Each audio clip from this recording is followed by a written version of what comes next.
Greetings, Bat Family, and welcome to Holy BatCast, brought to you by real fans for real movies. You can find Holy BatCast all over social media on Facebook, Twitter, X, Instagram, YouTube. Just search for Holy BatCast and you will find us.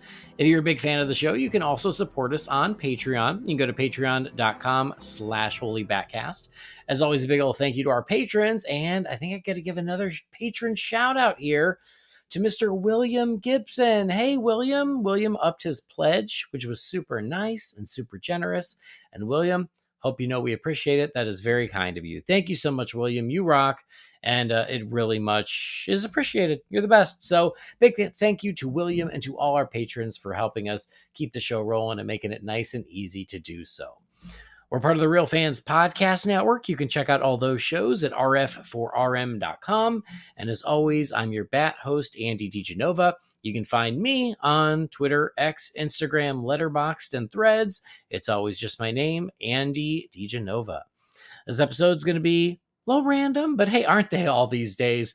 We're just going to do a little check-in on where we stand with the future of the DCU on film. It's been a while since James Gunn announced his plans for the new DCU. Superman is in production, and I just wanted to go, hey, where are we? How are we feeling? What are we feeling good about? Anything that we don't feel good about? And to join me for that conversation is someone who joined me for many conversations leading up to James Gunn's announcement, because he talked with me about different potential candidates to take over DC Studios. And then finally, when Gunn and Safran took over, we talked about it then, but I think he hasn't been on since then. And I miss talking to him. So it's Mr. Sean Gerber. You know him. You love him. Welcome back, Sean. Thank you very much, Andy. I am so happy to be back. I was, of course, very excited about James Gunn and Peter Safran, of course, taking over the reins on the DCU.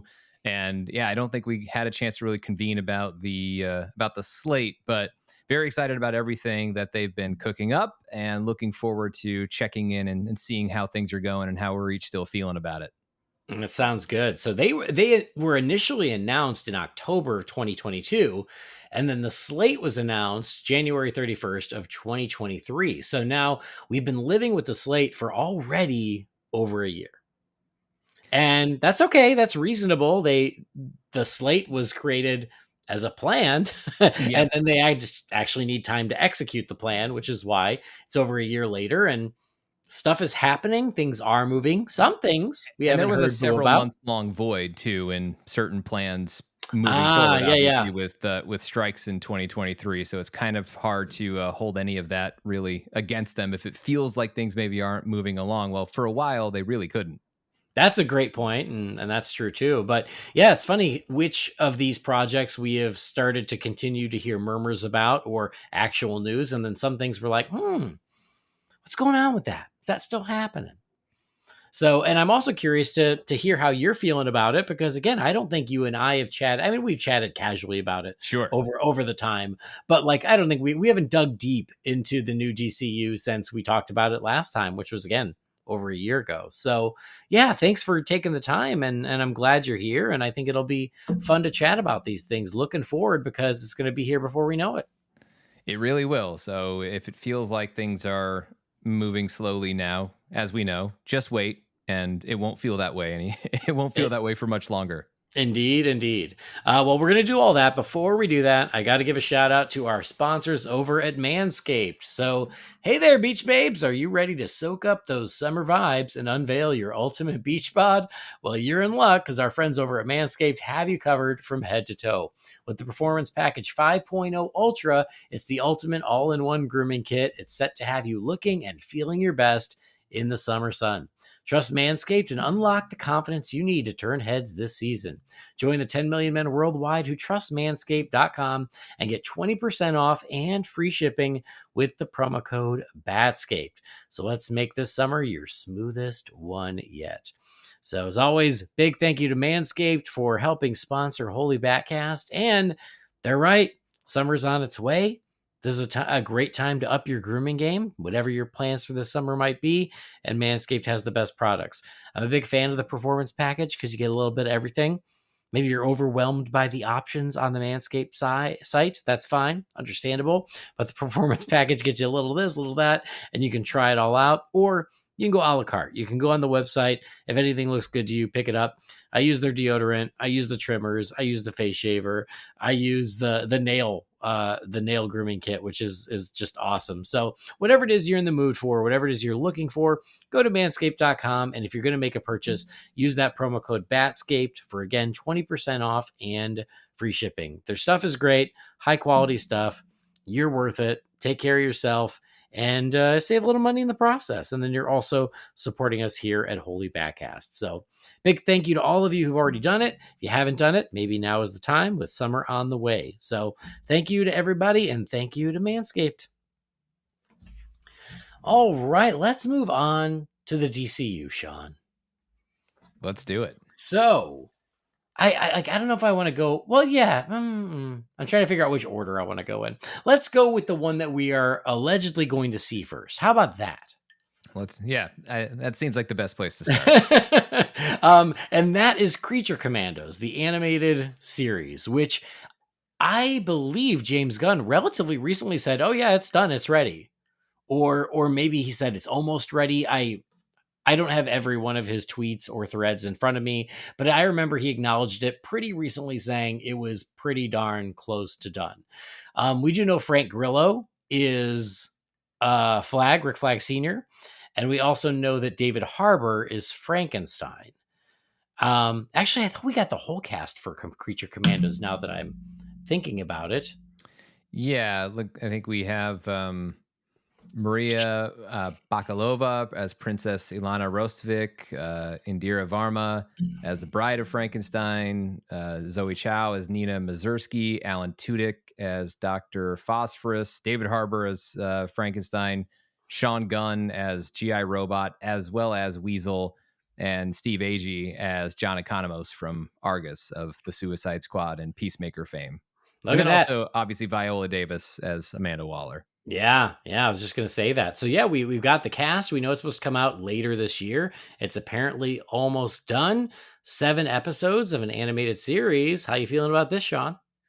I feel good about it. I love that cast. I love the idea of Creature Commandos getting a show. And I know some people use animation as a qualifier. I don't. Animation's awesome. So I think just having that really kind of represents amongst other things in live action that I'm sure we'll get to as we go through the rest of the slate. But this is kind of like what we talked about when I said I was so excited about James Gunn getting the job in the first place, because for James Gunn, there is no B team, there is no B squad or anything like that. He loves all of this stuff. And so this is very much this represents very much what I expected from a James Gunn led DCU, which of course you're going to get the traditional headliners that we all know and understand and recognize, like Superman, but they're going to fill out this roster of movies and series with really kind of a much more comprehensive approach to the DCU. That doesn't mean every character gets adapted immediately, because that's impossible,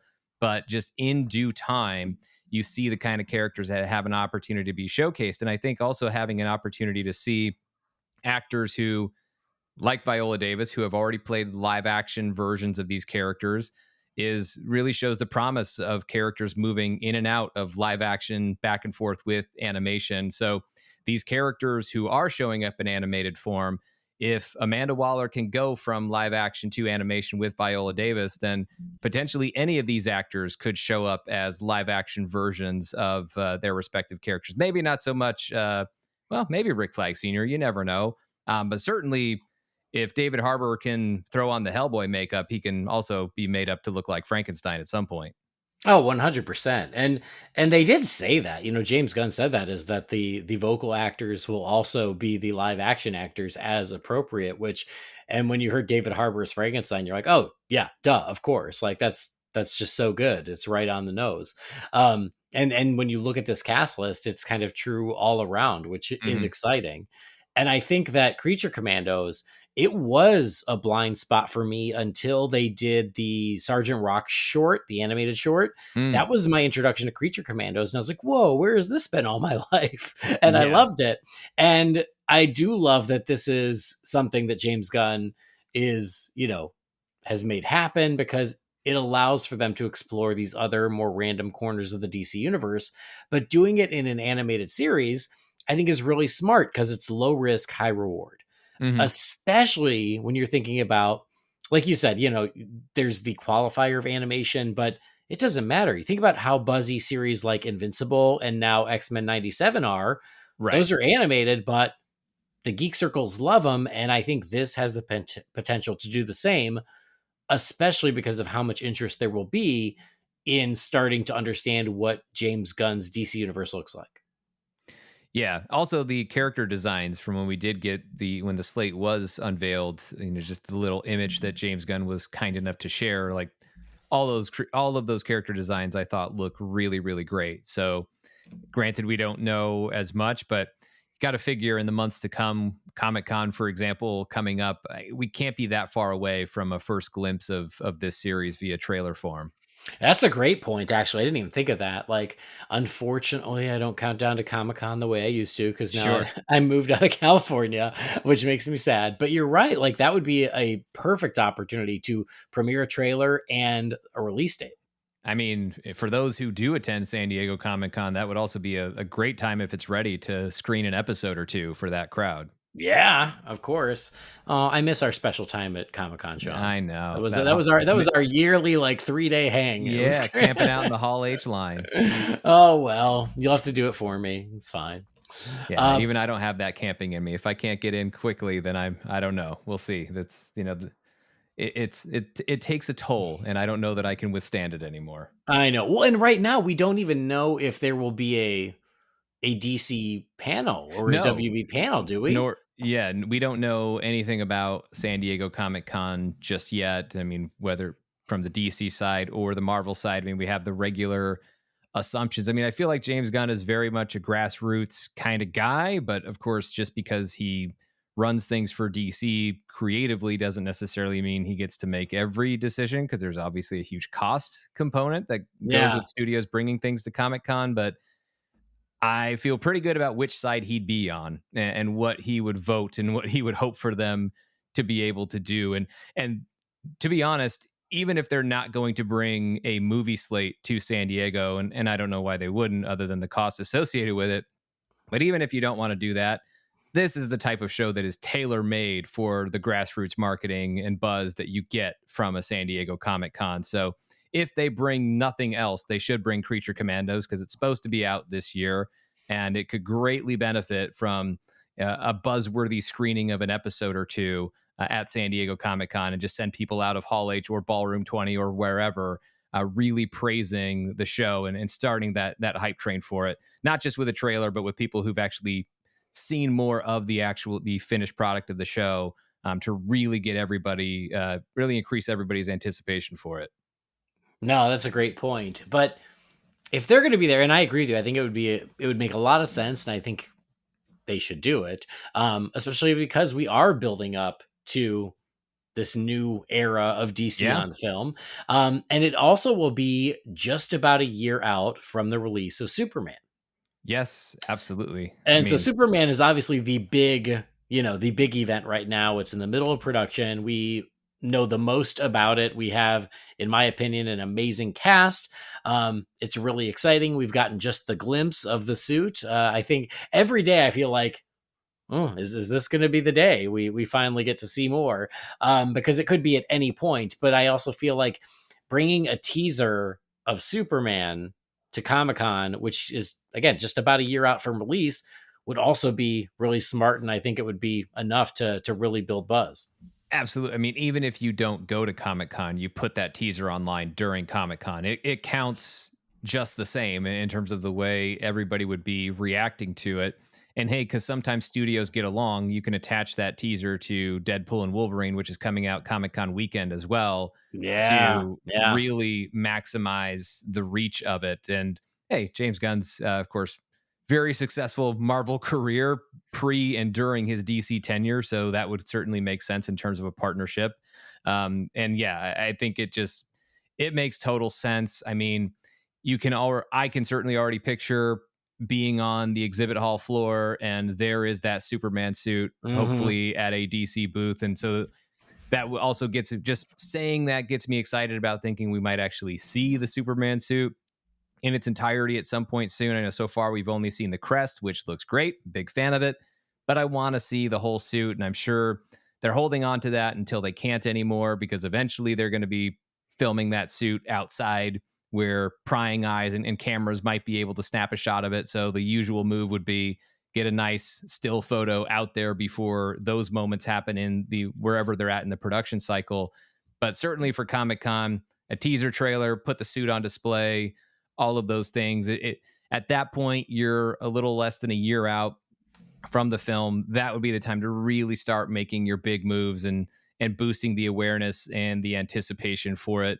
And that's for everybody else. Obviously, for myself, for you, for those of you out there listening to this, our anticipation is kind of already there. But our anticipation can get louder when there's more stuff for us to talk about and start buzzing about. And I do just think this project, clearly it means a lot to James Gunn. And I mean, he's the kind of guy who pours his heart and soul into the movies that he makes, even before he was making comic book movies. But you look at the Guardians of the Galaxy trilogy, the holiday special, as examples of the type of care that he puts into his stories. And he's bringing just an all-star team. I mean, not just the cast that we've seen that's been announced. I mean, people who've helped Steph Soretti, the visual effects supervisor, who's been nominated for multiple Academy Awards for the work he's done with James Gunn for the Guardians movies, is along for the ride here to help Superman fly as the VFX supervisor on this. I mean, there's just an incredible team of people that James Gunn has put together, as well as a stellar cast. I mean, I always feel like talent is the best place to start. And so I feel like all of that is there. I think this is I know we don't have the tangible evidence of a trailer or anything to really look at, but just based on the people involved and James Gunn's track record as a writer and director, especially for superhero adaptations, I am really excited about this Superman movie, and I expect it to be great. And I also am totally cool with the title switching from Superman Legacy to just Superman. That's really all that it needs to be. And I really can't wait to see more of it. And I think we're going to be pretty impressed whenever we finally get a chance to really look at it. Yeah, I agree. And first of all, I agree with everything you said about the talent that James Gunn has brought together to make this film. So I think we're starting off on a very solid footing with the both in front of the camera and behind the camera talent. Just overall, it's all really encouraging. It's really exciting. And I'm amazed that they've been in production now for what, 2 months, maybe Something like that. Yeah. something like that. And we've gotten no leaks. And I mean, I guess it's all indoors. But the only things that have come out is what James Gunn has shared, and that's impressive in this day and age. And I give them a lot of credit for that. And to your point, maybe that is going to change. Maybe they saved all of their outdoor filming to the end of the schedule. Fair enough, but it's really good that so far everything that we have seen is what James Gunn has wanted us to see, and I really do appreciate that. Yeah, I assume right now they're almost entirely on sound stages, or if they are in any backlot sort of stuff, it's still a closed lot. It's not the kind of thing where you get as many leaks, but at some point I would imagine, and that's very standard for production cycle for a movie, is you go on location. Sometimes you bookend it at the beginning and the end, but if the actual Superman costume isn't out in the public until closer to the end of production, then maybe that's when we would have a chance to see it. But I still feel like Comic-Con is the line. Like by this time, by San Diego Comic-Con, and if we haven't already seen it, we're going to see it then. I mean, also when we're officially 1 year out, what's that, July 11th? Yep. I mean, crazy enough, it's already May this year. So I mean, I really only think at most we're a couple months away from seeing the suit. I think you're right, but I do think, and we talked about this pretty recently on the show, is I do think that they should reveal the suit before Comic-Con so they can have it on display at Comic-Con. That's fair. That's Um, fair. I mean, I you could yeah. easily do it 2 hours before preview night starts, and then there it is. Yes, which has happened before too, right? Is Yeah, they release it on Comic-Con Eve, and then the yeah. next day, there it is on the floor. Well, that's how But you start off Comic-Con with everybody talking about you and your movie. mhm. It's a solid play. Well, and not to mention, I am also kind of tickled in a good way about how anticipated the reveal of the suit is. Yeah. Um, because here I'm gonna make some bold predictions. I'm guessing it's blue. Yeah. I'm guessing it's gonna have a red cape. We've Yep. seen we've seen the emblem. It's gonna look a lot like Superman, is my hunch, but Sure. it says a lot about, I think, the anticipation and the interest that people are like, yeah, but I want to see this Superman suit, Right. and it's just Superman. Not to mention when we're finally going to get to see everyone and everything else that's in this movie. I mean, whatever we're all imagining in our heads of what this Superman suit is gonna look like within reason, um, we're pretty much dead on. Yeah, it's going to be pretty close. Minus a few so whatever you have listening to this right now in your head, it's probably that minus, minus or plus a few tweaks here or there. But those subtle differences, that's what we want to see. That's Mhm. where James Gunn's vision comes into it. And we want to see it just like the Superman crest. We all know what it looks like, but that wasn't exactly what a lot of us had pictured in our head. So the suit is going to be very much appropriately enough symbolic of that, where we're just going to see, we already know, but we don't, but not quite. And it's that not quite that makes all the difference. For sure, for sure. But it's exciting that people do want to see it. I have a question for you because Yeah. I've expressed my opinion about it. Is we know that the Superman movie also is going to feature Hawk Girl and Metamorpho and Guy Yes. Gardner. It's been asked in the Wayne Manor mailbox of like, is this too many other characters for a Superman movie? And James Gunn has even addressed it head on, and he's like, well, the movie's about Clark Kent and Superman. Clark Kent has essentially his family of Lois and Perry and his parents. Superman's got his family of these superpowered beings, and I was like, yeah, that makes sense to me.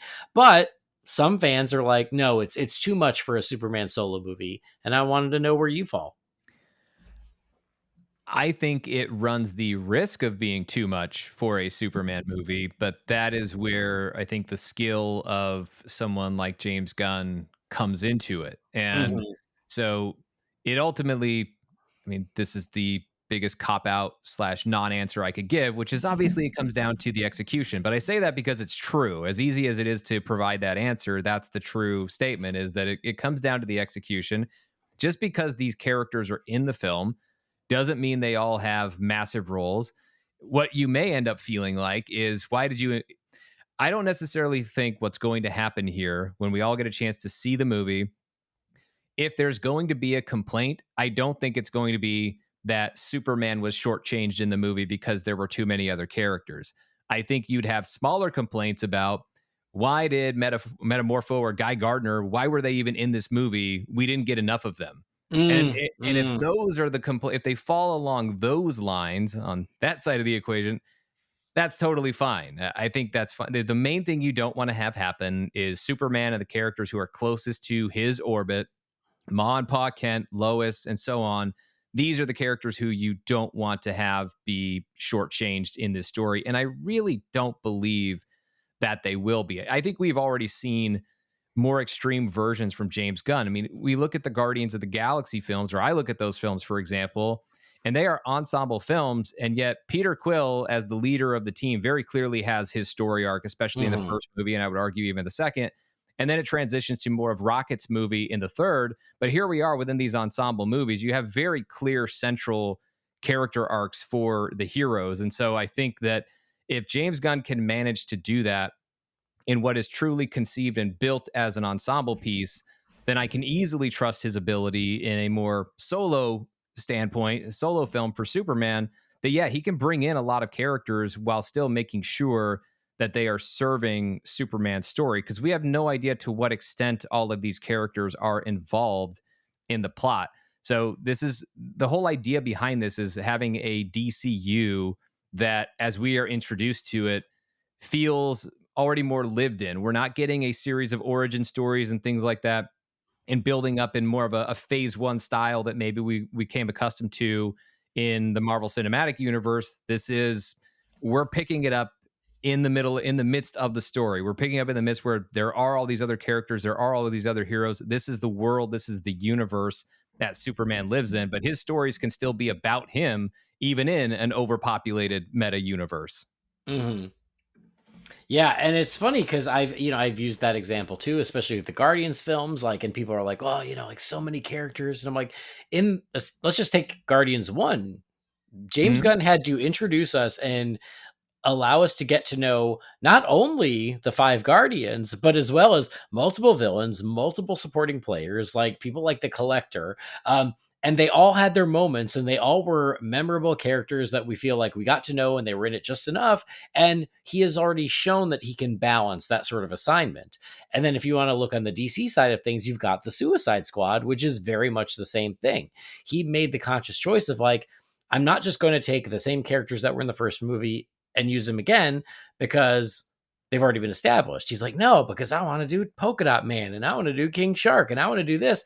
And he was able to introduce a whole new cast of characters and yet still really make it about Bloodsport, especially, and Ratcatcher too, to a lesser extent. But like, he was able to focus on the arcs of the main characters without shortchanging the supporting players. And I think that he has shown that on both sides of the street. So it gives me confidence in this.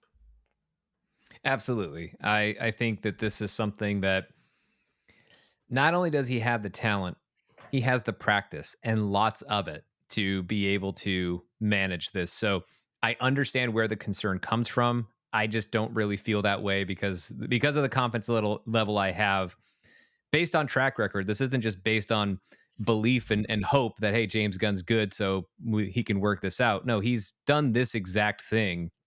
And I think examples that might be more difficult because they are set up as true ensemble pieces.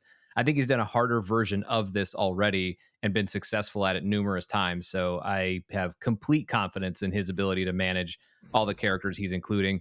He's the writer on this. So Mm-hmm. if he thought they were overcrowding his film and diminishing Superman, he would have cut them from his own script. Mm-hmm. Yeah. I have a question for you.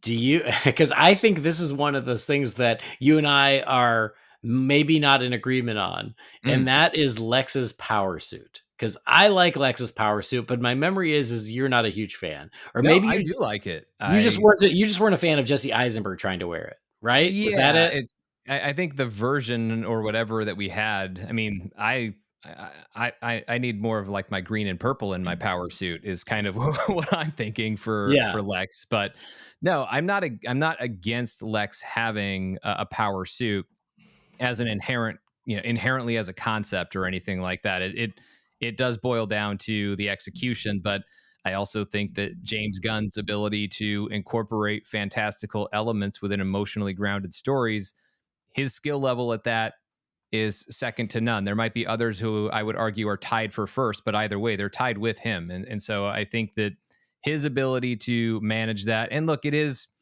it's true to Lex Luthor as a character. And so that's why, as a concept, I like the power suit. Because, of course, this guy who views himself as the perfect human being is just endlessly jealous of the guy he can never measure up to, is going to use his money, his genius, his resources in order to try and match that and prove that ultimately he is superior. So, from an emotional standpoint, from a hey, it's just cool to look at standpoint, I am totally on board with the Lex power suit concept. I mean, the execution may fall short, but I don't think it's going to in this case. So I would welcome a Lex power suit if that's what James Gunn presents us with. Okay, that is good to hear. I think the power suit is a lot of fun. And relatively recently, he put out a thread saying, hey, all you speculators and claiming this and claiming that and claiming the other thing. He goes, the protagonist of this movie is Superman. The antagonist is Lex Luthor. Mm, It's not that complicated. And if him really being like, Lex Luthor's the villain, period. yep. My question is, I could see James Gunn putting Lex in the power suit, or I could also see Lex using some other villain or leveraging some other villain Right. as sort of the force against Superman. But um, I guess what's the over under on the power suit is my question. Is do you think we're going to see Oh, it or not? I'm gonna say I'm gonna guess yes. It just feels like the kind of thing that seems like too much fun to not do. Yeah, I won't be shocked if we don't see it, and I won't cultivate it in my own mind as an expectation of where, oh, this is definitely gonna happen, and how dare James Gunn if he doesn't give this to us. But I kind of think it will because, yeah, I know, yes, Lex can hire help as he always does. And just because James Gunn says Lex Luthor is the antagonist doesn't mean he's the only one. It means he's the Right. primary one at the very least. And so I think that there is the opportunity of hired help for Lex Luthor or compelled help for Lex Luthor. But I'm still leaning towards the suit because it just seems like the most fun thing. And James Gunn is pretty big on fun. Yeah, no, I'm with you actually. I think, it could definitely go either way, but if I have to put my chips on one or the other, I'm going to say yes because Yep. it does I'm feel not like putting the a lot sort of of. chips, not like expensive Oh chips, but no, I'll just throw a yeah. few bucks on it. Yeah. It just feels like something that he would want to do. And honestly, he'd be the first one to do it. Yeah. So it's, I have, yeah, I think it would be worth, it'd be worth a shot. And I think it's more than worth a shot. I think there's a lot of fun to be had for it. And again, as not just as a cool thing to look at, I do think it makes sense for Lex Luthor as a character to be something he would try, which doesn't Yeah. necessarily mean it has to be this movie. It could be a later movie, but James Gunn also is not always big on saving things for the next movie. It's make the movie you want to make right now and then figure the rest out later. Yeah. All right. Cool. Fair enough.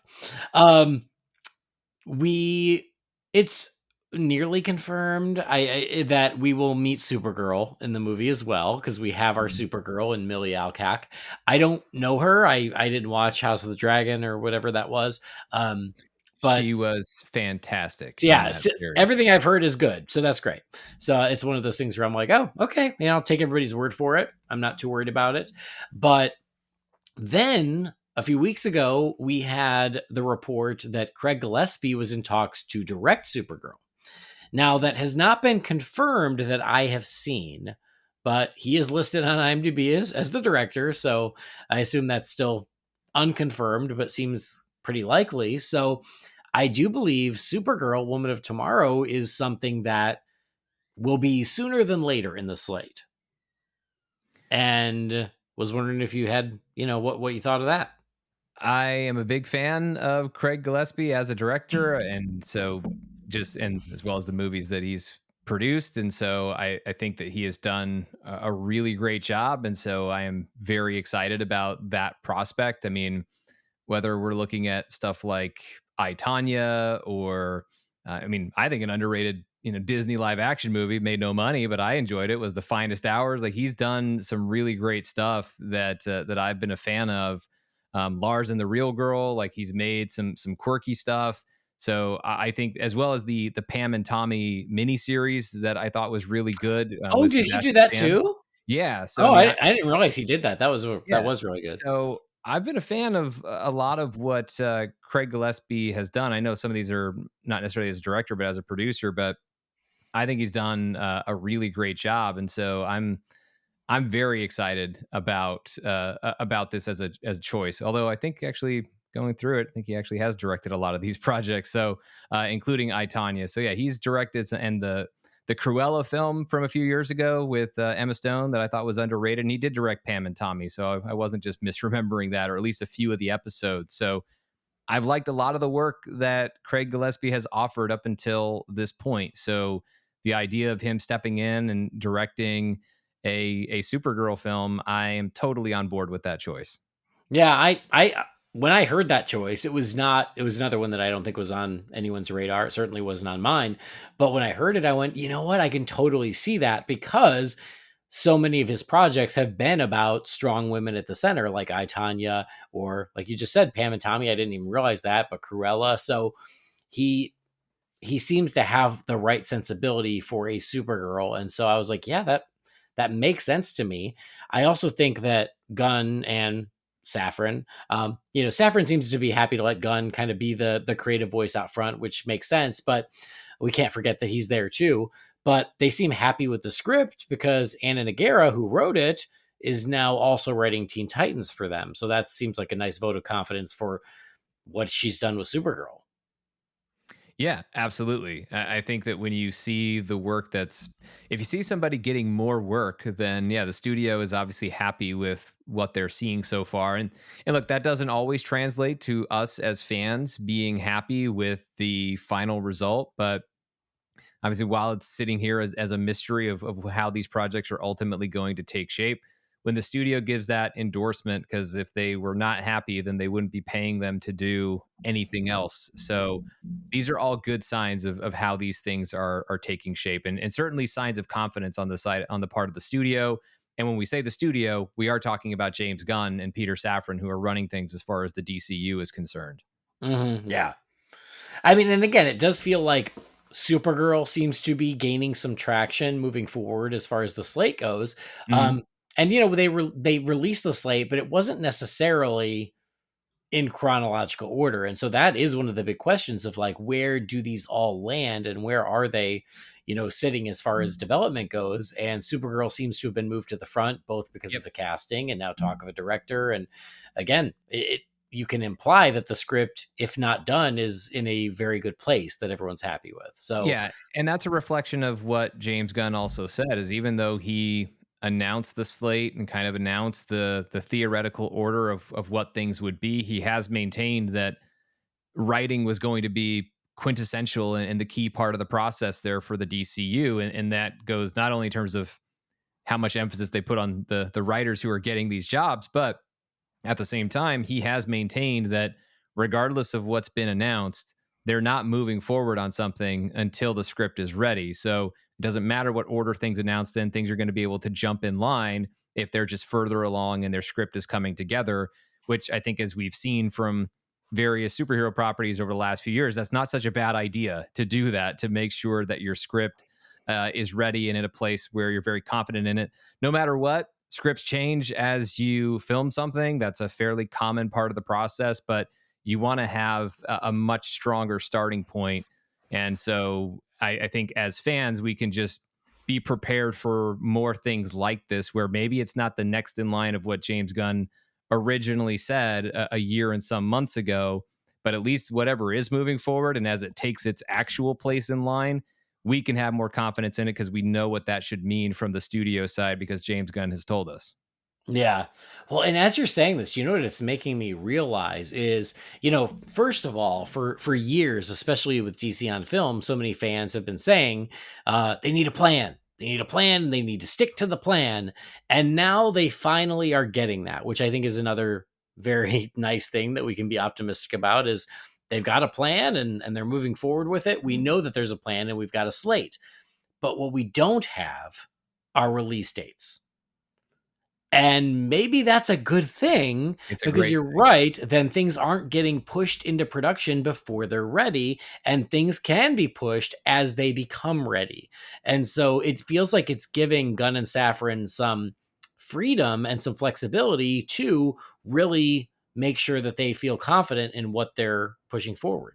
Absolutely. And at this point, how much are release dates even worth in and emerging from the pandemic? Like how we've seen release dates for so many films, especially within the superhero space, so many release dates that get changed all the time. And so if they slapping a date on something at this point really means nothing until they're really truly moving forward with it. So if we can skip that step of we're just squatting on dates on the calendar, and which is a completely unnecessary practice at this point because it's been proven I don't know how many times that if you have the right movie, especially in the superhero space, you can release it any time of year. It doesn't matter, people will show up. So I think that there's no need to worry about squatting on that. There will always be openings on the calendar somewhere. So wait, they can announce their intentions to do something, to develop something. That's fine.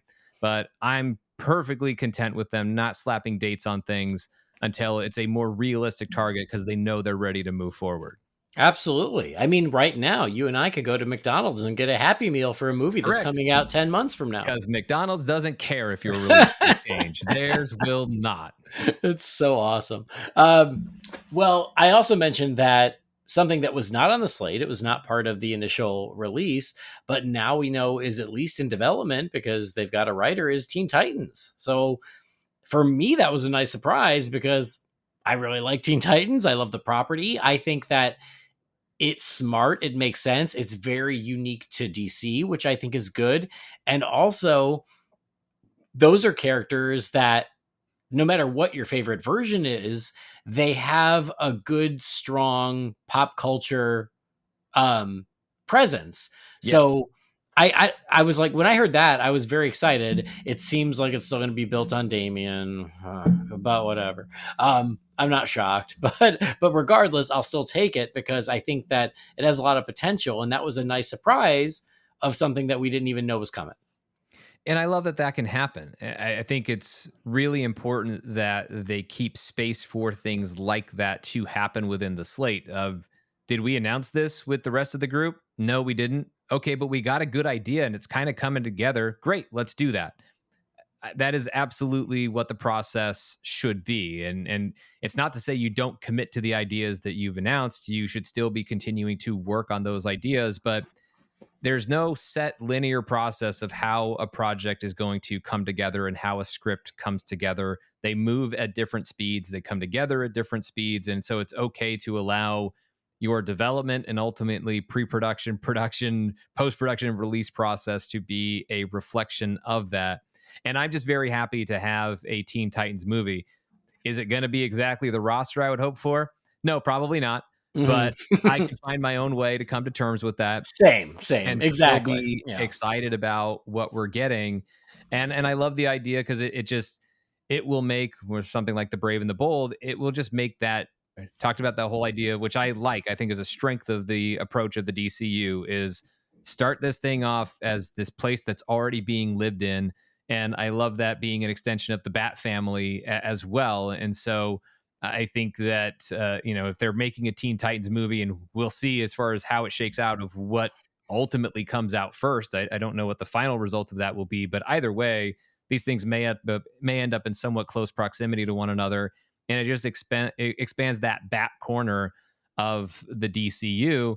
So I'm totally happy and excited about that, and I think it's cool to see something like this happen. Where, I mean, honestly, you go back to, and I know, me being a guy from an MCU themed podcast, that obviously I'll have a lot of Marvel examples, but it is apt for James Gunn that, look, Guardians of the Galaxy wasn't part of some, it's not like Marvel had some plan when they made Iron Man that they were going to have two Guardians of the Galaxy movies before they had an Infinity Gauntlet movie. Like, none of that was Yeah. part of the original plan. Things change and things come to the forefront, to the point where even when James Gunn was initially introduced to the idea or pitched the idea of directing a Guardians movie for Marvel, he didn't immediately say yes in the room. It became yes on his drive home, as he's famously told the story.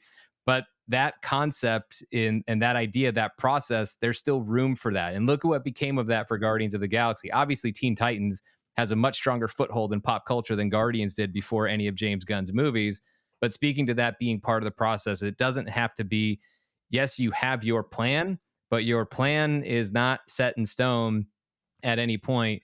It is malleable, and as ideas come to the forefront, good ideas, that's what allows you to really live up to the spirit of best idea wins. And if the best ideas keep winning over and over again, that's how we get the best movies and the best series. Well, and you also said something that I thought was a really great point, and this is a Batman podcast, so let's talk about the Batman of it, which is, we're in this world where these heroes already exist. We're jumping in an already established universe, which I think most fans tend to agree is a good approach and it's exciting approach. We don't have to sit here and wait for everyone to have an origin. We're not Yeah, we building want it to from wait zero. 8 years for 8 years worth of movies to get everybody's origin crossed off. I know I Right. don't. No, indeed. So I love that. And so when we're talking about Teen Titans and then doing that in relation to the Brave and the Bold, that's why, again, I wouldn't make Damien the center of Teen Titans, but hey, that's me. Menus at restaurants, it's fine. But I understand why they would because of the Brave and the Bold and just the connectivity there. But because we've got this pre-established universe, we already have a Batman who has been Batman long enough and old enough to have a son in Damien. So that means he's already got a history, and that means he could have already had numerous Robins. And so there's an exciting prospect there of, even though they're focused on Damien and that's their prerogative, and I get it because Damien allows you a lot of conflict and a lot of fertile ground for storytelling. So I get it. But what I like is it doesn't preclude there from being a Nightwing out there or a Right. Batgirl or whoever else, because this is a Batman who's obviously been around a while because he's got a son. He's got Damian. So you can have Teen Titans. Damian can still be the center of it, but you can still incorporate a Nightwing. You still Absolutely. have the Well, rest of the just Bat family. yeah, and just because this would be the first Teen Titans movie doesn't mean this is the first Teen Titans roster of the DCU. We can totally be introduced to the idea that this is the current iteration of Teen Titans, but this is a team that has been around. And yes, previous Robins, including Nightwing with Dick Grayson, have been part of this. And certainly the idea, I mean, if they're going to make a Teen Titans movie, yes, Dick Grayson should be in it. So even if he's not Mhm. a mainline current member of the roster, but I'd be shocked if he weren't. Yeah. So I Yeah. think there may not be right there on the team as our favorite iteration of that team going into it, but there's still going to be space for it. And I love the idea of having a very rich present and history of the DCU in all aspects, but especially within the Bat family. Yeah, absolutely. So, and to your point, I do think Dick Grayson needs to be there, and I don't think it is unrealistic to expect that Dick Grayson exists in this universe. I don't think it's unrealistic at all. I think you and I feel like he needs to be there. I think most of you listening to this feel like he needs to be there. I'm guessing the people making this movie feel the same way. Yeah. Speaking of Batman, speaking of the Brave and the Bold, that's one that we know at least is active Hmm. because Andy Muschietti is still attached. Um, and I feel like we haven't heard much more than that, except that it seems like that's what he's developing. I haven't heard him announced for anything else in the meantime. But because of the box office disappointment of The Flash, there has been the question in fandom of like, does he stay Sure. attached? Do they want to distance themselves from him being the director of The Flash? Or are they going to stick to the guns?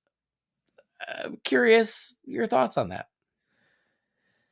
It's anyone's guess at this point because Yeah. until you get closer to not even necessarily production, but getting into the more meaningful, and by meaningful, I just really mean expensive, spending money stages of pre production, anything can happen at this point. And anytime you hear an announcement of somebody being attached as a director, screenwriter, whatever it is, and then it just kind of sits and hangs out there for such a long time, you do kind of wonder, is this actually happening? And if it is going to happen, is it going to happen with the current team that has been assembled for it? And I really don't know. What I would say though, just in terms of the in favor of Andy Muschietti actually sticking around and being the director of this movie, it is a real thing that a lot of development was halted during the strikes. That's just a very Mhm. real thing that they had their own 8-month blip of nothing could really happen. And so that is a key component here. It hasn't been as long for them as we think it has in terms of work days. It hasn't been as Mhm. long for Mhm. them as it feels to us as fans. That is very important, I think, to keep in mind. So, I also think as far as the Flash, I mean, they already knew how the Flash was shaping up beforehand, and I don't Yeah. think James Gunn was lying when he said he liked the Flash, and certainly that I don't influenced think the. so either. Yeah. So, regardless of how anyone has their own individual assessment of that film, and I'm not going to take it away from them, whether it's good or bad. I believe when James Gunn said he was a big fan of that movie, and because if he weren't, there would have been plenty of time to be like, if we thought we were going to have Andy Muschietti do a Batman movie, we're not going to do that anymore. So I totally believe that the intent is there and sincere, and the belief, the confidence is there. And I would imagine that conversations have already happened about what this movie would look like and what the vision is. Another important thing to keep in mind here, besides the strikes, is yes, they've announced a DCU slate. And yes, there is an intention to make these projects as well as others that are coming together, like Teen Titans, more quickly than people anticipated. But even so, this being, this is a for profit enterprise with Warner Brothers Discovery and everything like that with the DCU and what they're trying to do. you could certainly understand how they want to maybe see how some of these projects might develop a little more slowly because they're waiting to see and make sure that this is working, which speaks to the kind of pressure that's on some of the first projects out, like this initial Superman movie from James Gunn. Because what they don't want to have happen is be committed to three or four other 200 plus million, 150 to 200 million, plus dollar movies. And then you end up in a situation where, oh, geez, we just came out with the guy who's running DC has written and directed a Superman movie and no one likes it. Mm. So even remember for Marvel when they had a big hit between Iron Man and not so big a hit with the Incredible Hulk, it was 2 years before the next movie in the MCU. So there might be some slow playing on some of these things where maybe there, and I'm not saying nothing will go into production before Superman. There may just be some things being slow played, and perhaps this is one of them. But I really think the bigger issue here is everybody had several months where they couldn't do anything on these projects. Yeah, I think that's fair. And as far as the Muschietti question goes, is like I'm still choosing to be optimistic because they've also had plenty of time. I mean, not plenty of time to develop. To your point with the strikes, I'm just saying plenty of time to make a decision. To decide if that was something that they were going to continue Mhm. to do, and they certainly have had opportunity to back Muschietti out if they really got scared after the Flash, and I that mean, hasn't happened. no, and coming out of the strikes would have been a perfect time to Ex- do that. We saw exactly. examples of that, across the aisle at Marvel Studios where creative teams were changing coming out of the strikes. And that's kind of what I was getting at is like the strikes would have given them the excuse to do it, even if that wasn't the real reason. If they were Mhm. like, "Well, the Flash bombed, Andy. We love Yeah, you, but maybe this isn't going to work out." it And then was they the used perfect cover. yeah, exactly. They could have used it as a cover, but they didn't do that. And so I think that's encouraging. I do think, to your point, James Gunn he really did love the Flash, and I think that he's standing by that. So I'm going to choose optimism. It's my toxic trait, I know, and hope that Well, but Muschietti being stays on. optimistic today doesn't mean the situation may not eventually change, right? If they're Yeah, not going into production anytime in the very near future, then even if everything is okay with Andy Muschietti being on this job today, the situation could still take a turn. I mean, another thing is it's not always up to the studio. Sometimes a director decides, you know what, this isn't for me anymore. And it's yeah, not yeah, always someone's fault. It's not always the big dramatic thing that needs a huge behind the scenes scoop on the Hollywood Reporter or Variety. Sometimes, yeah, many times that happens. But sometimes also things just don't work out and people lose interest and move on to other things. And I'm not saying that's going to happen. All of those things are still potentially on the table. But as of right now, as of this moment, yeah, I'm optimism is not a toxic trait for me as it may be for you. So and yet I am still more on the leaning in a much more optimistic direction on this. yeah. And I just pulled up Andy's IMDb just to see if he is up to anything else. And so I guess he is helping direct the Welcome to Derry TV series. Mm, So he is involved with that, which makes sense because of it in it chapter 2. Um, and then he is attached to Attack on Titan, but that's just listed as in development. And right. then, of course, Brave and the Bold. So, all right. Well, Well, again, whichever one of those comes together first may be the one that wins out. yeah, that's If a good point. one project isn't willing to wait on the other. But what's interesting is, so the Brave and the Bold is in development. It will be interesting to hear things start to firm up, but it could, or maybe already has, had an effect on the sequel to the Batman. And so we've talked about it, but I do want to get your take on it because I love hearing your takes on things. It's always interesting.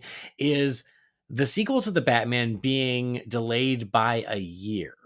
Mm. Are you in the camp of like, has nothing to do with Brave and the Bold? He just needs another year to write, or do you think there's more at play?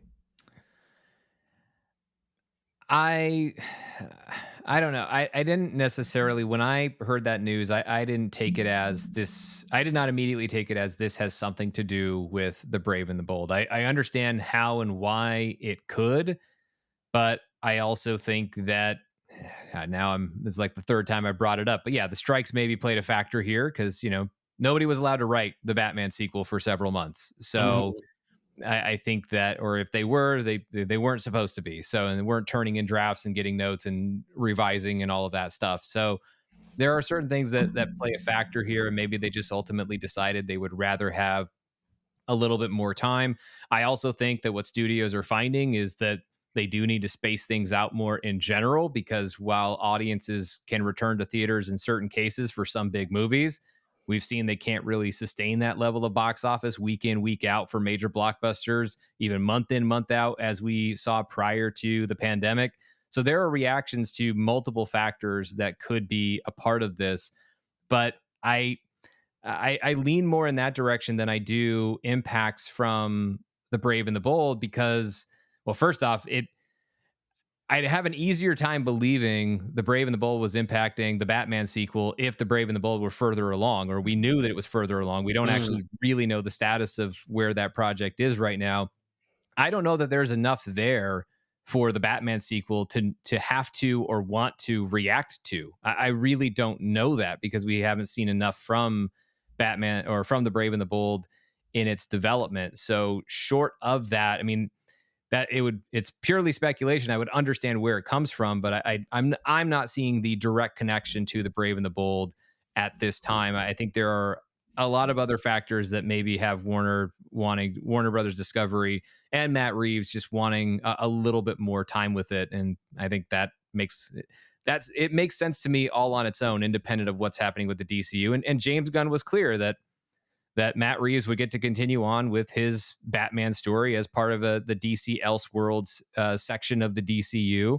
So I take James Gunn at his word on that, and so I think Matt Reeves is still getting what he wants to do. It's just maybe taking a little bit longer to bring all that together. Mm. Okay. Yeah, I was just curious. I don't think that it's like a direct thing of like, oh, Yeah, because of the Brave and the Bold, we're going to delay you. But I do think that they are figuring out their house, it's and possible. that includes how they want to continue the Reeves universe.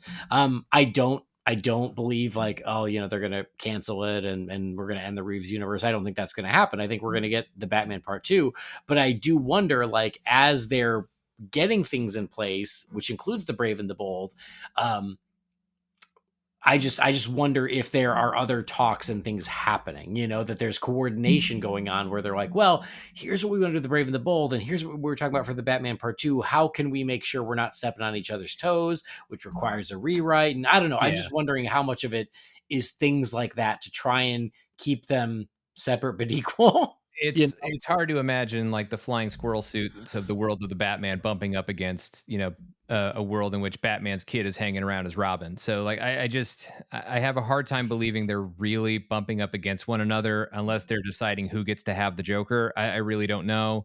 Um, Yeah, that's but interesting. I still kind of feel like just, give it to the Batman, because they've already teased it and you've got plenty of time to get to the Joker somewhere else in the DCU. Plus, you've got Listen, your we've other already got. Elseworlds movie Yeah, with yeah. I the was gonna say Joker. we've got two cinematic Jokers in play. Um, Yeah, Neither are particularly traditional. So if Brave and the no. Bold's going traditional comics, you can have three. There's nothing wrong with that.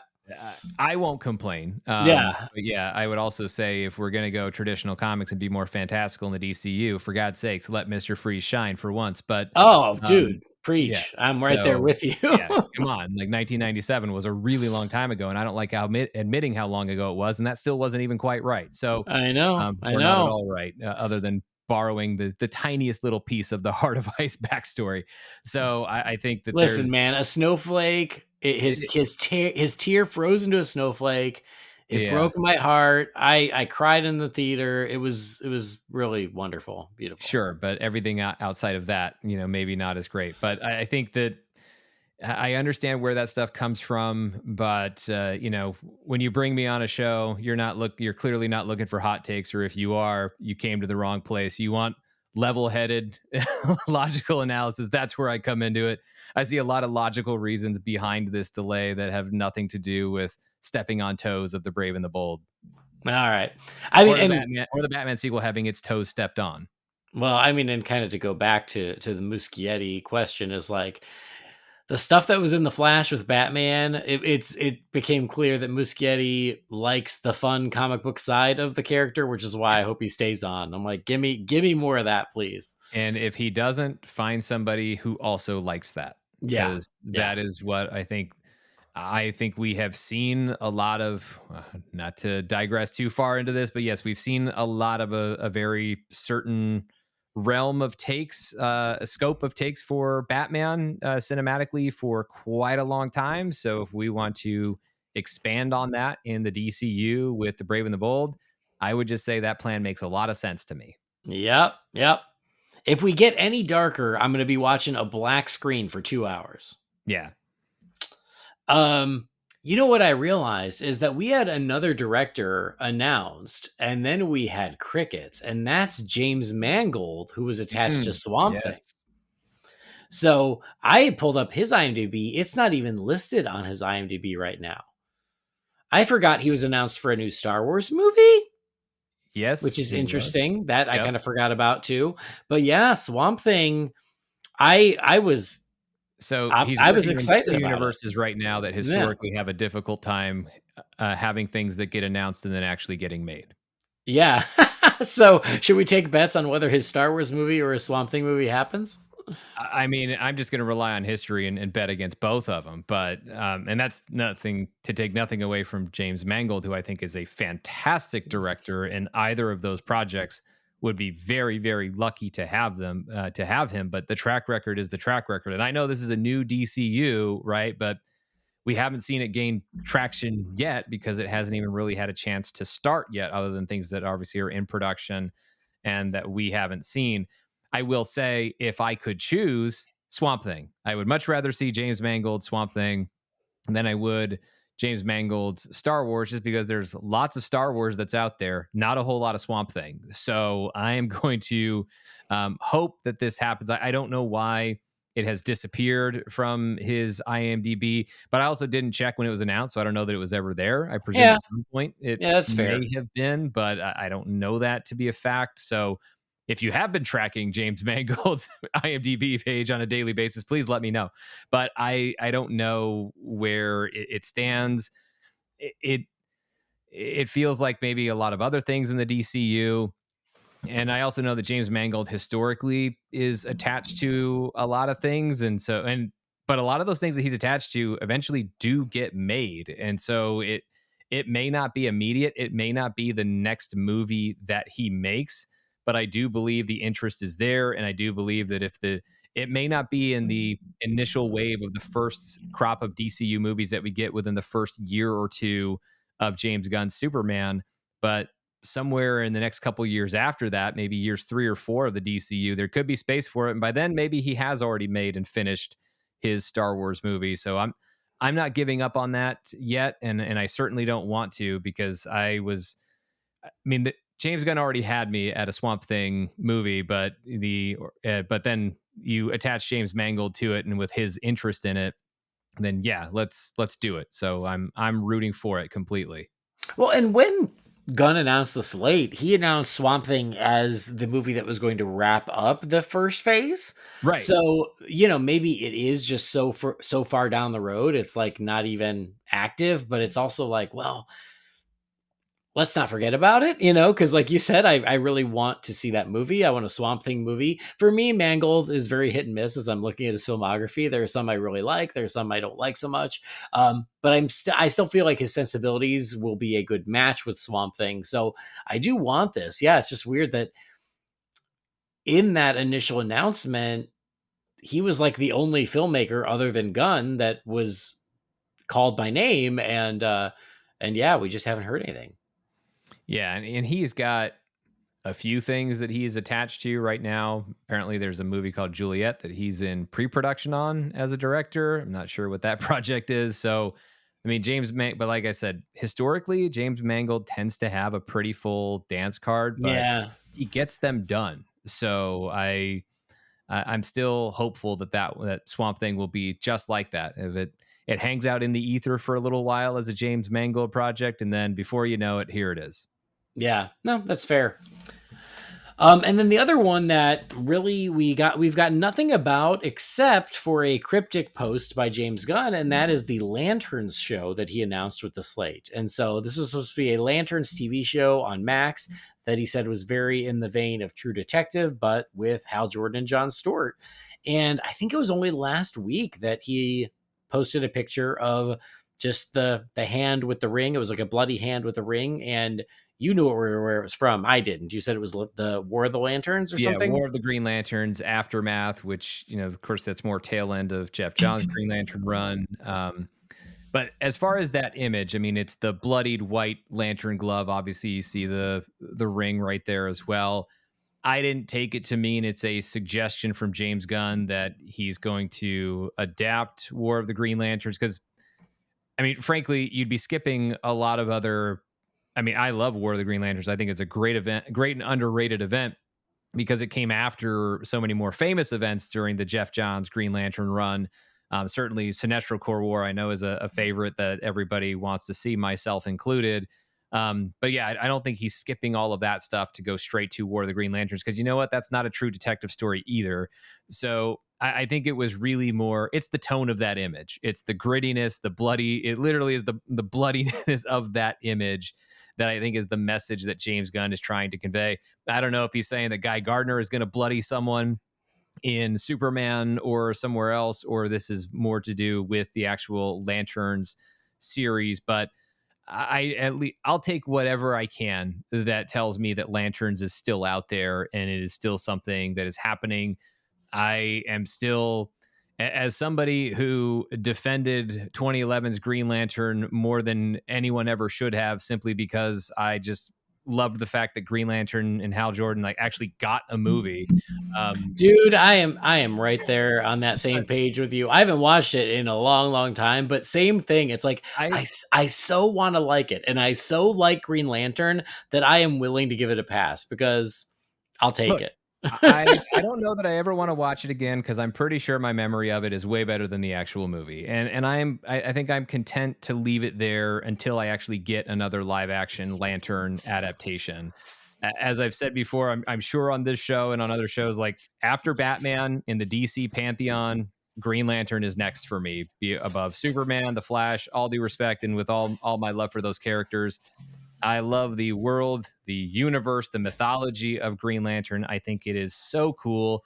And of all the things, which, and of course, this is the way it would work out. So obviously, I'm a big fan of James Gunn, big supporter and a very vocal supporter of him taking over things on the DCU.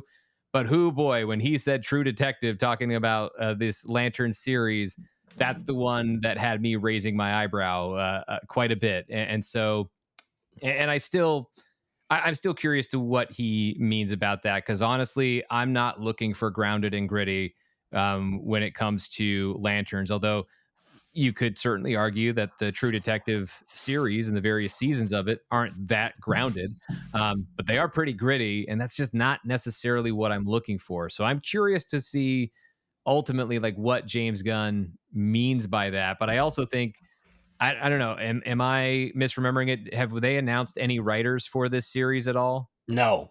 Okay, so with no writers that we know of attached to this series, and maybe they already have been, and we just don't know who that is. But until you have writers attached, then the story could become anything. Like James Gunn could have an idea of, I want to have a True Detective sort of Lantern series, but then he starts meeting with writers, and he says that writers are going to be the ones, that this is where it all starts with their writers.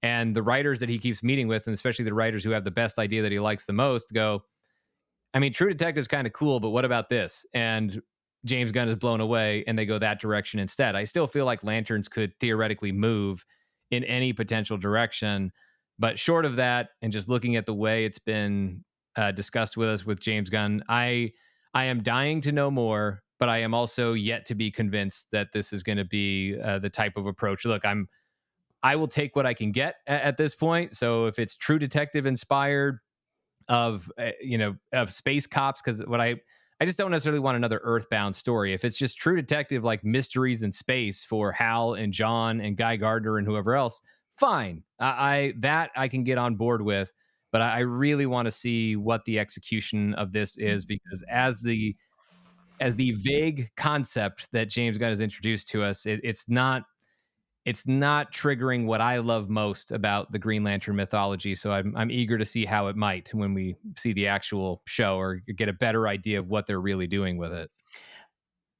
Yes. I definitely had the same reaction as you did when they said it's like True Detective. I was like, really? I was like, what? Really? Green Lantern, huh. But again, that could mean a lot of different things. I'm like the image that conjures up in my head, and I think it's what you were Yep. getting at is John and Hal in like trench coats at night walking through alleys, and I'm like, is that even Green Lantern? But No, I mean, maybe. you don't need rings to do that. Right. And so I'm like, if that's what it is, that is completely missing the potential of what lanterns could be. But if it is John and Hal as Green Lanterns, a it's a buddy story of them solving mysteries as full-on Green Lanterns, I still think there's potential there. I'm less worried about them not going into space, but I am worried that it's going to be too ground level, if that Yep. makes sense. No, Um, it makes it total sense. I it think, can be on Earth, but just be Green Lanterns though. Like, like don't downplay the Green Lantern of it.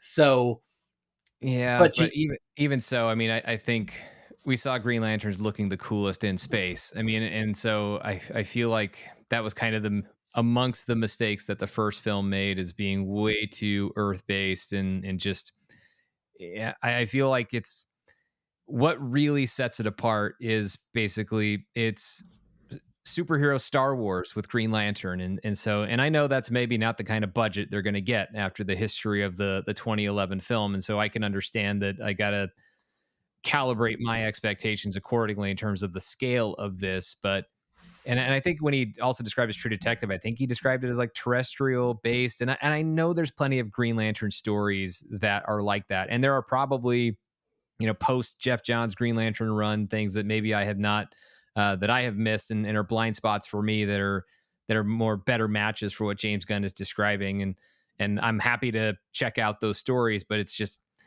there's so much to love about the whole world and mythology of Green Lantern, and terrestrial based grounded detective story isn't necessarily, I mean, they are space cops, so some detective work going into it, totally, but also mhm. it's a bunch of light up rings. Let's have fun. Yeah, no argument there. I guess what I think is most interesting is this was announced with the slate.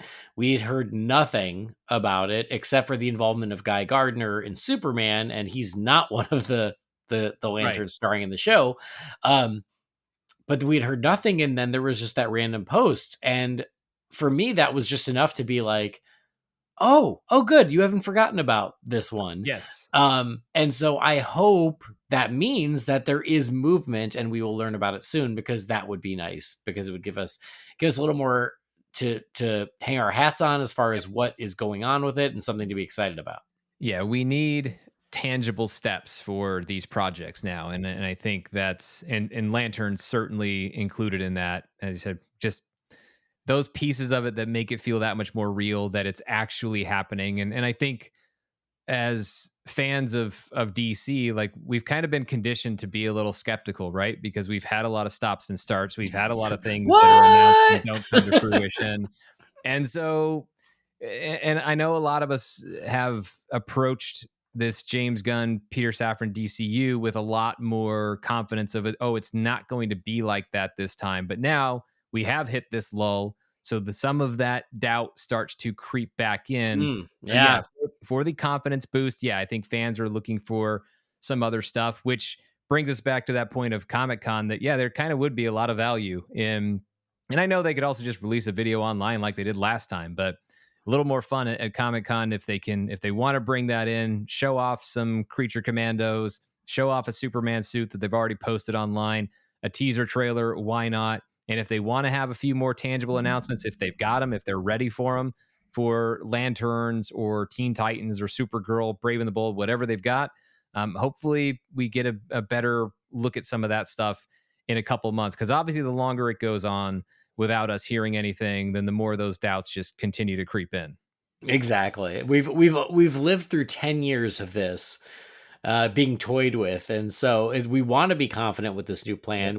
We're happy that they have one, but you're right, silence is the most disconcerting. Yes. Yeah. And that's when everybody starts to get worried, and they're like, oh, what about this, because we've done it Yeah. all before. Yeah. We love promises. We love potential, but we also just really want signs that you're going to keep your promises and fulfill your potential. Yeah, for sure. I mean, to the point where, we did a DCEU look back not that long ago, and we just mentioned off the cuff like a lot of these DC movies that were announced and then nothing Mhm. ever came of them. Uh like Gotham City Sirens. Remember for a second Oh, that was yeah. announced with David Ayer, and a Nightwing movie with Chris McKay, and just all of these things, and we were doing it, and then like a friend was like, "Dude, I completely forgot about some of those." I was like, "Yeah, yeah, that's Yeah. how many we've gone through." What's So what ended up being the longer list? DCEU movies that got made or DCEU movies that didn't get made? right, right, the Mad Love movie with Jared Leto, Oh my goodness, yeah. so many. So anyway, point is, we all have a little bit of PTSD from the past 10 years, and so we want to think positively, but we've seen it all happen before. Yeah. We still wanna believe, we just need, an extra confidence boost here and there. Sure. And then this one, there's really been no movement, but there's at least a connection, and that's the Authority. They announced the Authority with the slate, and there's been no news about the Authority movie. However, we are at least going to meet one of the characters from the Authority in Superman, and that is the Engineer. And apparently, she will be something of an antagonist to Superman. Gunn said it was like the announcement was, "Oh, villain cast for new Superman movie," and Gunn shared something. He goes, "Well, I wouldn't say villain. I would just Per say," se. right, right. So at least we know we will meet a character that will most likely then, lead over to the Authority. But that's, he is certainly planting seeds in the Superman movie, and we're all hopeful that he's going to be able to balance all of those things at the same time. But the Authority movie for me is one of the big question marks, because I'm like, I don't even know if I care, because I don't know those characters. I don't know the Authority. Right. It's not on my radar. So hopefully that the Engineer makes a good impression on me and Superman, and I want to see more of her, and then we'll see what happens with this movie. Yeah, I'm the same way in that I don't have a pre-existing emotional attachment or investment in these characters, and so this is not something that I was hoping James Gunn would announce as part of the DC slate. At the same time, though, I was happy when he did it, similar to Creature Commandos, but here we are with a live action adaptation, as I was mentioning earlier, of even the stuff that you don't even know you want, or maybe don't even think you want. They'll make those movies and give you reasons to feel like, oh, I should have wanted this because now that I have it, I'm so happy that it's here.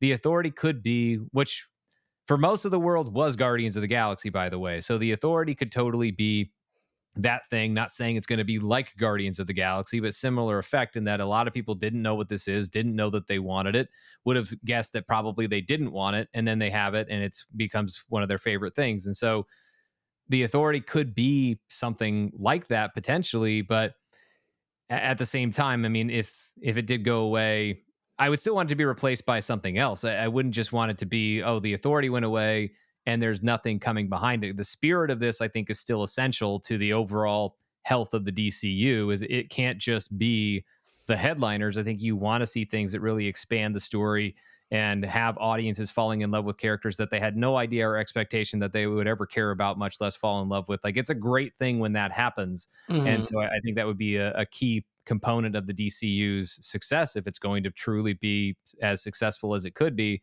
So from that standpoint, as just a abstract concept, like that's where I think the Authority plays an important role.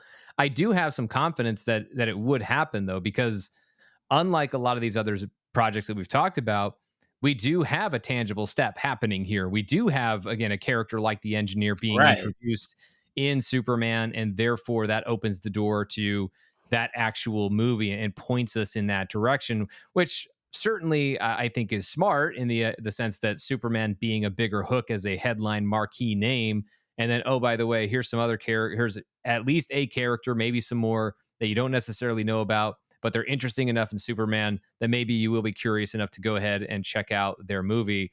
So I do feel like the Authority maybe stands a better chance because it actually already has a foot in the door. Mhm. At the same time, you could make the opposite case of that and say, well, if nobody cares about them in Superman, then that movie just goes away.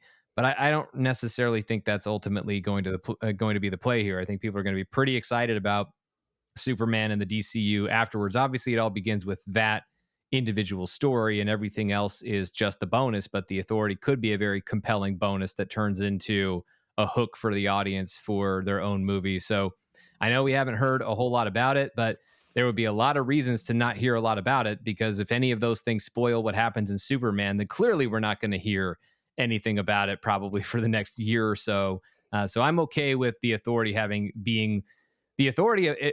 Out of all the projects that we've talked about here, the Authority is the one where the silence makes the most sense, because they're Yeah, already yeah, yeah. something that's been announced. So I'm not worried. I'm not as worried about that silence as maybe I am some of the other projects. So I think it's okay, and I still lean very much in the direction that the Authority is happening. And again, it won't break my heart if it goes away, but it would shake my overall confidence in the DCU. I don't want to see any of these projects wither away. I hope Mhm. everything that's been announced gets made, plus the extras that we didn't know were coming, like Teen Titans.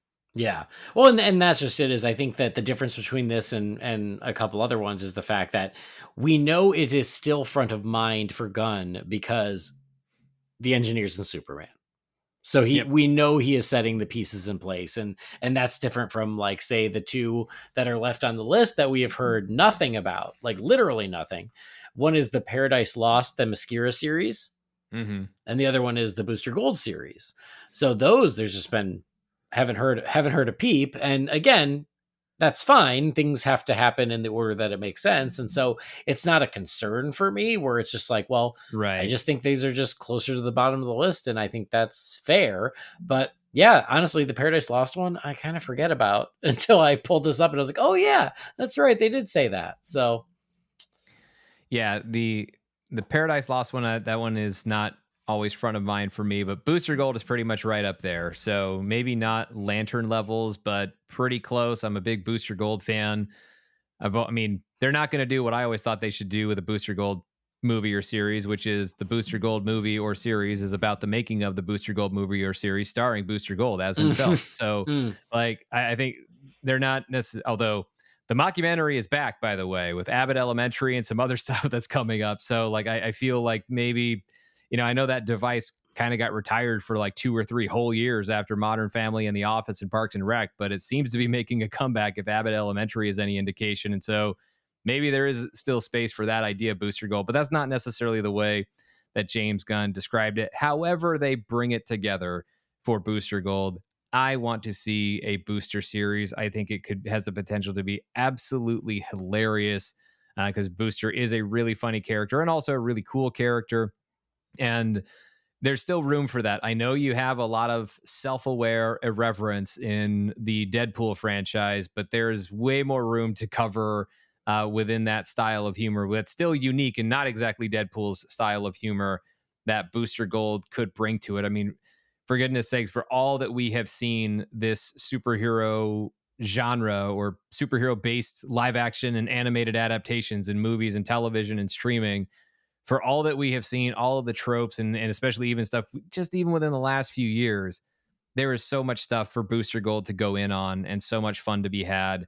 And I really hope that they open up that sandbox and let Booster Gold go play in it, because I think us and audiences everywhere would be absolutely delighted by it. It has all the makings of a smash hit and the kind of thing that it's the kind of thing that I feel like the genre has its own need for, and which maybe people would say I'm crazy to put Booster Gold in that space, but fine, I'll be crazy about it. Booster Gold's awesome, and they should make that show. awesome. So do you think that is where we might see Blue Beetle again, or do you think we'll see him sooner than that? Oh, that's a good question. Sooner, I hope, because I don't. I mean, Me too, Teen because we don't know Titans, how far out Booster Gold Teen, is. Teen Titans, like come Yeah, on. yeah. Teen I Titans, or frankly, even Superman. Yeah, I think that I mean Blue Beetle last year was great, and so I was such a big fan of that film. I was a big fan of Jaime Reyes in general, and of course other Blue Beetles teased in that. So yeah, I want to see that, and if Booster Gold is more as it maybe appears to be, although again, who knows? Maybe they're just running silent and there's way more happening with these projects than we're currently aware of. But if Booster Gold is more on the back end, like you can't just leave Blue Beetle on the shelf for like 5 years and then bring him back and say, "Hey, remember Yeah, him?" yeah, That's I not going to know. work. That's Yeah, not, and lean into it. Like I get it. Okay. The box office wasn't great. The cast, unfortunately, because the strike couldn't even promote the dang thing. Like, that movie had to come out into the marketplace with its arm tied behind its back and no scarab, no wings, no nothing. And it still managed to find a little bit of an audience. The audience that did show up really liked it. And oh, by the way, did massive numbers on Max because there was a desire for people to see that movie, and eventually caught up to it. And by all accounts, the people who were watching that movie came away liking it, which suggests to me that there's a much bigger audience ready to come back and see that character again on the big screen whenever he appears. There is momentum. Don't waste it. So get that character back on the screen as soon as you possibly can. Make it a priority, even if it is popping up in someone else's movie. Yeah, no, I'm with you. I agree with everything you just said, and I think you're right that they can't wait too long, and they've got to find a way to let the audience know he is still around, whether that be Superman, whether that be Peacemaker season 2. You know, there are ways Another to great do it spot. sooner than later, and I think that's great because you've already got a great actor in the role. You've got the perfect live action costume. You have a good movie that like you said, the people who saw tended to like. But a And lot more people have seen it now, and yeah, that is a key thing. yeah. So all right, well, very cool. That's sort of the overall kind of pulse check of where we are on the slate. So looking forward, how are you feeling? Are you feeling optimistic? Like what to you are the things that are jumping out that you're most excited for? I still feel overall very optimistic. I mean, the things I'm most excited for, even if I have reservations, lanterns, of course, but I'm probably, because I feel maybe a little bit more confident of where things are at with them, would be Superman, Creature Commandos, and then obviously the Brave and the Bold. Because the idea of picking up with a fully fleshed out world of Batman, in a DC universe sounds amazing to me. I've been longing for the time of we have a in his prime, or maybe only slightly past his prime, Batman who's got his full rogues gallery just kicking around Arkham and elsewhere in Gotham. And so those are the types of things that I've wanted to see for such a long time. And so those are things that definitely have me the most excited about the DCU. And then just seeing, let James Gunn launch the DCU effectively. I know Creature Commandos will be out before then, but really launching the DCU in earnest with his Superman movie. I am so excited about that. And then overall, right now, I am very optimistic still about the DCU. If we don't hear, if Comic-Con comes and goes and we haven't heard anything and all of these projects are still running silent, that's when the worry starts to creep in for me. But we got a couple months before we really cross that bridge. So until that point, at this point, for me, it's 99% optimism and just that tiny little, as you call it, PTSD seed of doubt from DC movie and non-movies and alleged movies past that's still there. But I'm not going to truly worry that we're in that spot unless, as I said, this silence runs beyond San Diego Comic-Con, because I feel like that's a perfect time frame to really start making a few more announcements, or just randomly breaking news stories at any given moment in the trades between now and then. So up until we get to that point, though, I remain very, very optimistic about where things are going, and that everything that's been announced, or at least most of it, is actually going to happen. Yeah, yeah, I agree. I'm very optimistic about it, especially about Superman. I'm so excited about Superman. I'm excited about everything that we've heard about it. I think Gunn knows how much is riding on this film, and I think that he is up to the task, and I think he is energized by the task. You really see that when Yes. he talks about it, and to me, it seems like all the pieces are in place, and I just hope that they all really come together. I loved what he and Safran said about next year being the summer of Superman. Like that, just Yeah. that concept gets me excited of like, oh my God, like it's the main event next summer, and I can't freaking wait. So I'm really I feeling really good like about the that. word you used about James Gunn feeling energized by it, because I think that is such a huge component. Because yes, I do believe, as you said, I totally agree. He's fully aware of how much is writing on this film, how important this movie is. But when you're too aware of that, or you get too caught up in that, that just makes you feel pressure and it makes you feel intimidated by the project. I don't think, and I don't think he's listening to this, but if he ever heard anything about this, he may wildly disagree because he's human and a lot of us have our moments of insecurity from time to time. But overall, I don't think James Gunn is intimidated by it to where he's going to be second guessing himself constantly to the detriment. I mean, sometimes, sure, but to the detriment of the film, no. I think he is energized and excited about this idea, knowing full well what it means and how important it is. But I think that's part of the excitement for him as well. I think that's part of the confidence that he has and the care that he put into this story that he's in the process of telling. Absolutely. And I love the prospect of a whole new DC universe on film. I'm excited about a new Batman. I do a Yep. Batman podcast. I'll always take more Batman. I'm excited about a new Batman. And again, what we assume that Batman is going to be and can be, as far as, like you said, God, there's so many of us who've been begging for years of like, give me a Batman in his prime. Give me a Batman in a Gotham with, his entire rogues gallery where you just own it. Essentially give me live action Batman, the animated series, Mhm. like, which sounds a little trite, but I'm sorry. That's the quickest and most efficient way to say it. Like, give us that. We've been asking for it. And it seems like that could be the flavor we're getting, and then really expanding this new DC universe on film. And I enjoyed the last DC universe on film. I really enjoyed it. I loved a lot of it. But I'm also okay with being excited for a new beginning, a new future, and hopefully something that isn't going to have the ups and downs and the stress and all the drama we dealt with Right. over the past 10 years. Man, we deserve a break, and I really hope that this is it. So, like you said, I'm also very optimistic. I think that everything that we have heard sounds really good, and we're getting awfully close to starting to see the fruits of that labor. And that's the really exciting part, is they've been cooking, the kitchen doors have been closed, but to your point, come July, they got to start bringing some stuff out on the table, and that is something to look forward to too. I am so excited for the next couple of months and how I hope / believe they could unfold. Yeah, agreed. So that's where we are with James Gunn and Peter Safran's DCU right now. And it is a nice reminder, because it's easy to forget that we'll be watching Creature Commandos before Christmas. Not sure when before Christmas, but we will be. And that's awesome too. So It's very awesome. yeah, The DCU still starts this year, as far as we know. exactly. Very cool. Well, that's where we stand right now. And I appreciate you sharing your thoughts and your insights and your speculation, Sean. Always fun.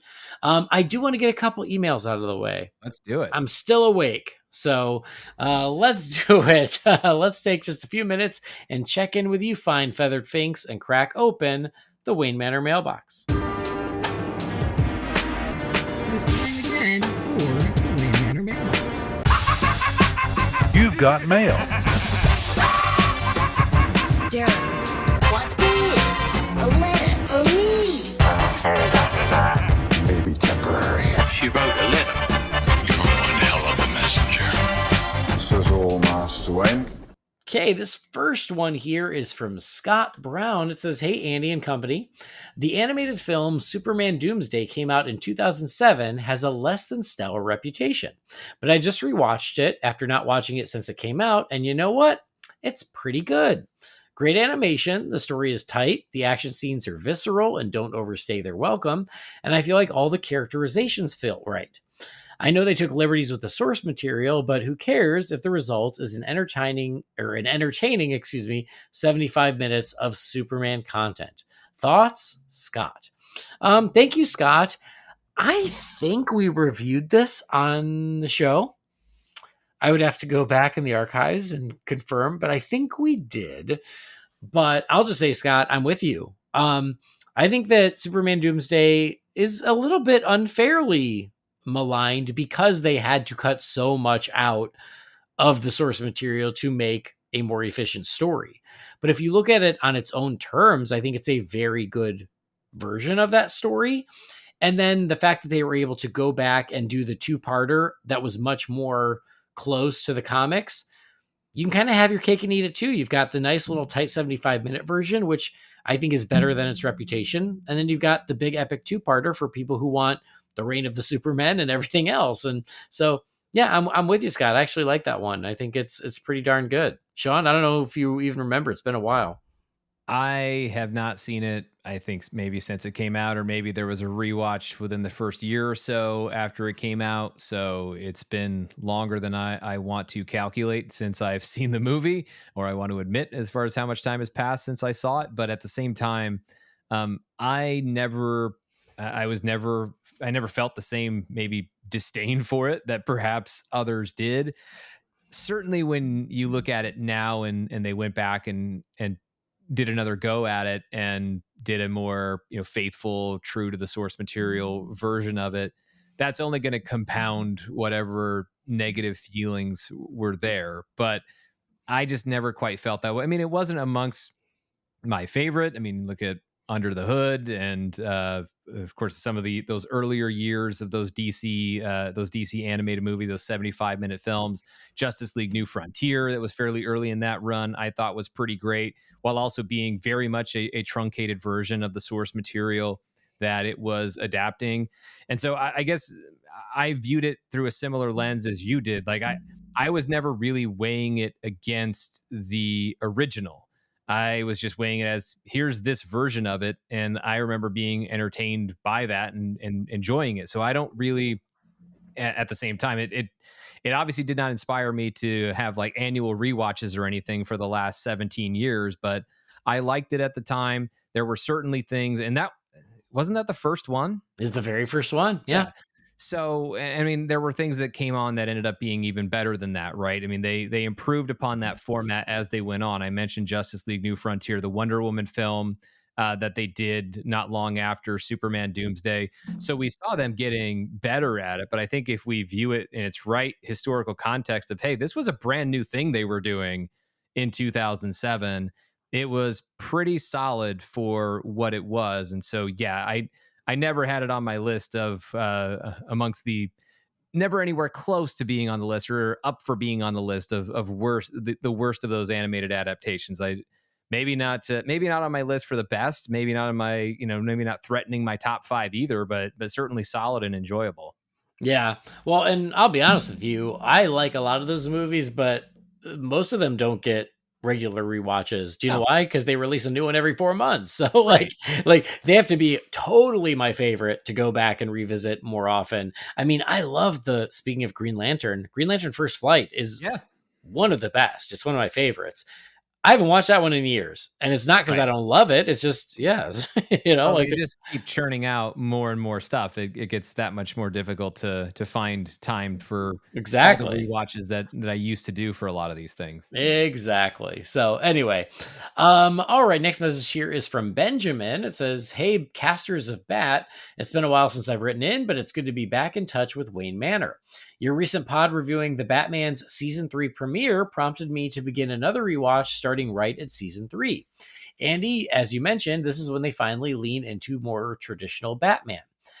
So, number one, I got curious as to why they stopped using the Edge's theme after season 2. This is what I found, along with an interview with the Edge on the Batman. It says the change in theme was an attempt to lighten what was seen as a dark cartoon. Other changes to the show involved bringing in a sidekick for Batman in the form of Batgirl in the same season, which necessitated a change in the credits of the television show. And then number two, for my question, besides U2 and The Edge, who's another artist from the 80s or 90s you would like to compose an animated Bat theme? Keep the Bat music bumpin', Benjamin." Thank you, Benjamin. Appreciate it. And that's interesting. I still prefer the Edge's theme to the second one. I'm just going to say it. Sean, I don't know if you remember the Batman theme change. I remember the Edges theme. I don't, and I remember the change. I don't remember what the change sounds like. It's been a while since I've seen the Batman, but that wasn't even the change that I paid the most attention to as somebody who was watching that series as it was airing, because it was the first big Batman animated series, outside of the Timverse of it all, with Batman the Animated Series, Batman and Robin, New Batman Adventures, all that stuff through Justice League and Justice League Mortal, or not Justice League Mortal, Justice League Unlimited. Excuse me, really, excuse me for that one. And so, like, it was. I always felt like that series, just in general, got a really raw deal because the expectations were just ridiculous. Yeah. And I think that, but that also, the show I think hurt itself in the first couple seasons. Aside from Edge's theme, which I really liked, it was trying too hard to differentiate itself from Batman the Animated Series, especially with a lot of the character designs and things like that. Then not all of that totally worked for me, but I felt like seasons 3 through 5, it really kind of came into its own as a Batman animated adaptation that was true to the world in the sense of what you would expect, while also having enough of its own identity within that space. So I still have a lot of fondness for that series. And I remember the music change. I just can't remember what the second song is, which maybe is even more evidence that Edge's theme was better. Yeah, no, that's fair. Yeah, I mean, honestly, like what you just said is pretty much, we were continuing to review it and we just hit season 3. And so I do think season 1 is a little rough. So it took them a minute to get their footing, but season 2 was surprisingly good. And then, yeah, season 3, it really feels like almost a soft reboot. Yeah. But the other question is there another artist from the 80s or 90s you would like to have compose a Bat theme, Sean? Well, I mean, I lived it and we got it. I mean, we got Danny Elfman, so like it's kind of hard to think of who else. And also, Prince got his crack at it, not so much with a Batman theme, but I mean, they're not necessarily seen, I guess, as more of a traditional 80s band, but they started in the 80s. They are my favorite band, so I would love to hear a Metallica Batman theme. Oh, wow. And since Okay. they do, usually especially during the 80s, once per album, there would be an all instrumental, no vocals. So you don't need to hear James Hetfield singing a Batman theme. Not that I'm against him doing it, but Metallica shredding through a Batman theme, I think would be pretty epic. Wow. All right. That's unexpected, but I like it. Makes sense. I'm going to go with something very expected because I think we almost got it, and that's Michael Jackson. I'm a huge Michael Jackson fan. Love him. So if you're talking 80s and 90s, that's where my brain goes anyway. But I don't know how confirmed it was, but my understanding is before they landed on Prince for Batman, they wanted to do Michael Jackson first. But because Prince was already under contract with Warner Brothers, it was an easier thing to do. And so the Michael Jackson conversations didn't go very far when they realized Prince was already in-house. But gotcha. I love Michael Jackson, so I think it would have been good. I mean, I love the way it worked out with Prince, but yeah, I could totally understand that. Batman is pretty big and pretty epic and pretty bold musically, and so yeah, I think I think the thrash metal version, or maybe not so thrash for Metallica, but they are thrash band in the 80s, but yeah, maybe it's more of that deeper Metallica sound from like And Justice for All style bring for anybody who actually knows or cares about Metallica. But yeah, some of that sound for a Batman theme. If you want a big, bold, intimidating Batman theme, I think they could have done it. Nice. All right, let's do one more email and then I'm going to bed. This is from Stuart from Guernsey. It says, now that Icons on Earth has finished, do you think you'll cover it and give your overall thoughts on the show? It'd be great to hear what you thought and anything new that we learned. Anyway, I'll keep it short. Hope you're doing well, Stuart. Stuart, thanks so much. And you know what? I wasn't gonna, but if people care, maybe I will. I mean, I will say, there were 6 episodes. I really enjoyed it. I loved watching all 6. I got to give a shout out to Stuart because you put them on YouTube. And not only was I watching them, thousands of people have been watching them thanks to you, Stuart. So good on you. But no, it was really fun and I enjoyed it. So yeah, maybe it's worth doing sort of a look back at things that we found surprising or interesting throughout the 6 episodes of the series. But yeah, it was a really good one. So anybody out there listening, if you haven't watched Icons Unearthed Batman yet, right now, it's all on YouTube, thanks to Stuart. And if you're a Batman fan, it's worth your time. It's been a lot of fun. We reviewed episode 1, but yeah, all 6 are worth it. Sean, I didn't know if you'd watched it or not. I actually haven't, but you sold me. I'm absolutely going to go check it out. I can't answer the question of whether or not you'll cover it because this is your podcast and I'm only a guest. But if I had to guess, I'd say, yeah, you probably will. So, I am definitely going to check it out. That sounds awesome. Yeah, it's good. You get some Sean Young tea.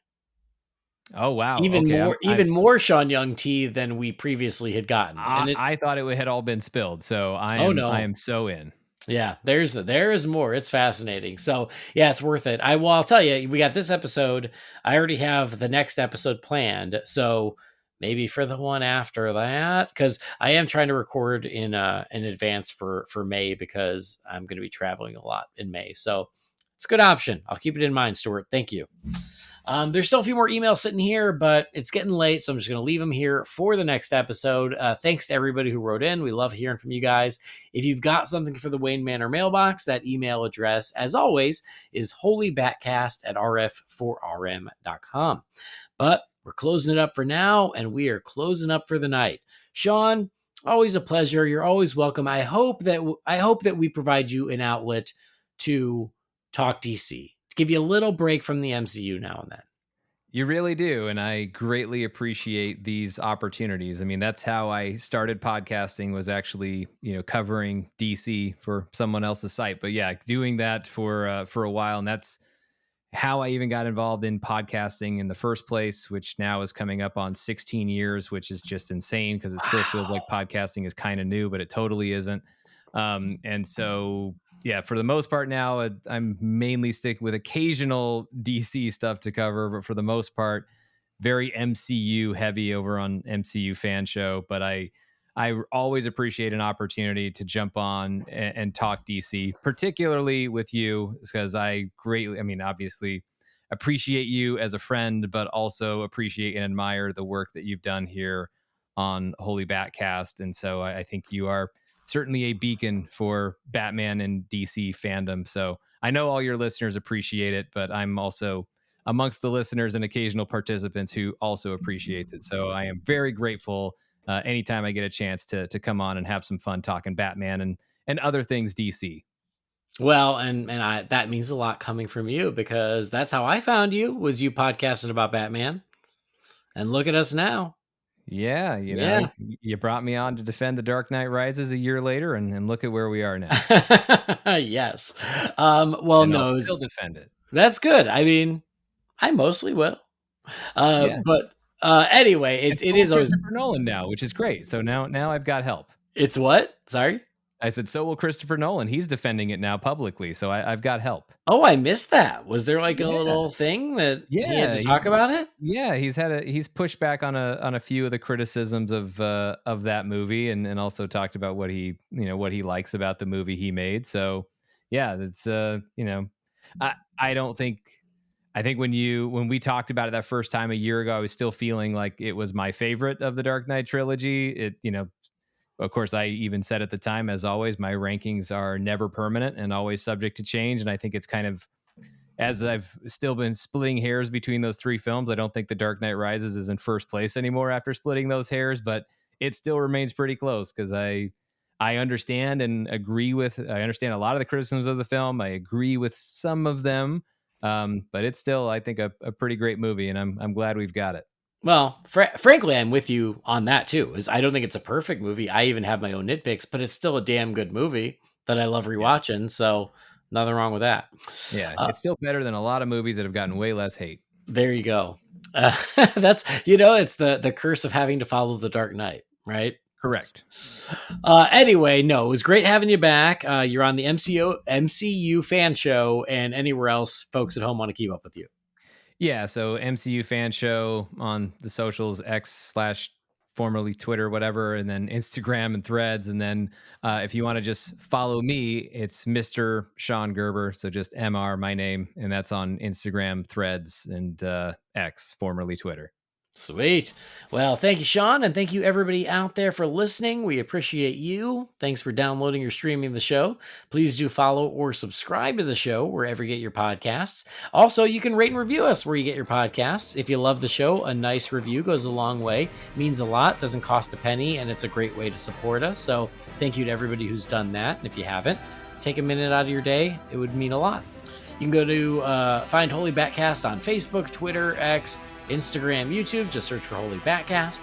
And again, if you've got something for the Wayne Manor mailbox, that email address is holybatcast@rf4rm.com. Our theme music was created by the talented Gaurav Venkateswar. You can find his work at gvtunes.com. And don't forget to check out our sponsors over at manscaped.com. Do a little shopping and use that promo code BATSCAPED for 20% off and free shipping. But that will do it for this little DCU pulse check. On behalf of Sean, I've been Andy. Thanks for joining us. We'll see you next time. Same bat time, same bat channel.